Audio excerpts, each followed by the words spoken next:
अस्सलाम वालेकुम प्यारे दोस्तों। आज हम आपको एक बुजुर्ग का किस्सा सुनाने आए हैं।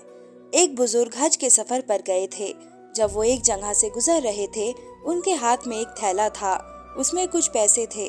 अचानक एक चोर उनके हाथ से थैला छीनकर भाग गया। जब चोर काफी दूर निकल गया, तब अचानक उसकी आंखों की रोशनी खत्म हो गई। आंखों की रोशनी जाते देख उस चोर ने रोना शुरू कर दिया।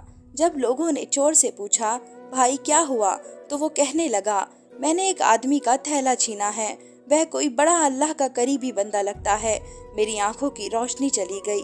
खुदा के लिए मुझे उसके पास पहुंचा दो ताकि मैं उससे माफी मांग सकूं। जब लोगों ने पूछा कि ये किस्सा कहाँ पेश आया, तो कहने लगा, फला नाई की दुकान के करीब पेश आया।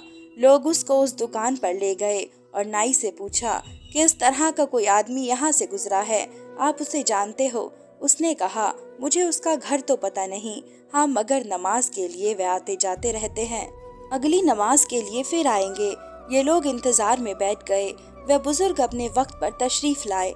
लोग उस चोर को उनके पास ले गए तो उस चोर ने जाकर उनके हाथ पांव पकड़ लिए कि मुझसे गलती हो गई, गुनाह हो गया, नादान हूँ, शर्मिंदा हूँ, मेरी आंखों की रोशनी छिन गई। आप अपने पैसे वापस ले लीजिए और मुझे माफ कर दीजिए ताकि अल्लाह ताला मेरी आंखें ठीक कर दे।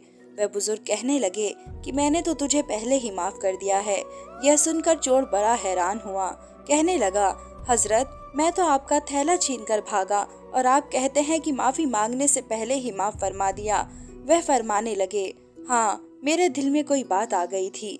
फरमाने लगे, मैंने एक हदीस पढ़ी जिसमें नबी अकरम सल्लल्लाहु अलैहि वसल्लम ने फरमाया कि कयामत के दिन जब मेरी उम्मत का हिसाब पेश किया जाएगा तो मैं उस वक्त तक मीज़ान के करीब रहूंगा जब तक मेरे आखिरी उम्मती का फैसला नहीं हो जाता। मेरे दिल में ये बात आई कि अगर मैंने इस चोर को माफ़ नहीं किया तो कयामत के दिन ये मुकदमा पेश होगा और जितनी देर मेरे मुकदमे का फैसला होने में लगेगी, अल्लाह के नबी सल्लल्लाहु अलैहि वसल्लम को उतनी देर जन्नत से बाहर रहना पड़ेगा। इसलिए मैंने माफ़ कर दिया कि ना तो मुकदमा पेश होगा, ना ही मेरे महबूब को जन्नत में जाने में देर लगेगी। वह जल्द जन्नत में तशरीफ़ ले जाएंगे। अगर आपने अभी तक हमारे चैनल इस्लाम वर्ल्ड को सब्सक्राइब नहीं किया है तो जल्द से जल्द हमारे चैनल इस्लाम वर्ल्ड को सब्सक्राइब करें।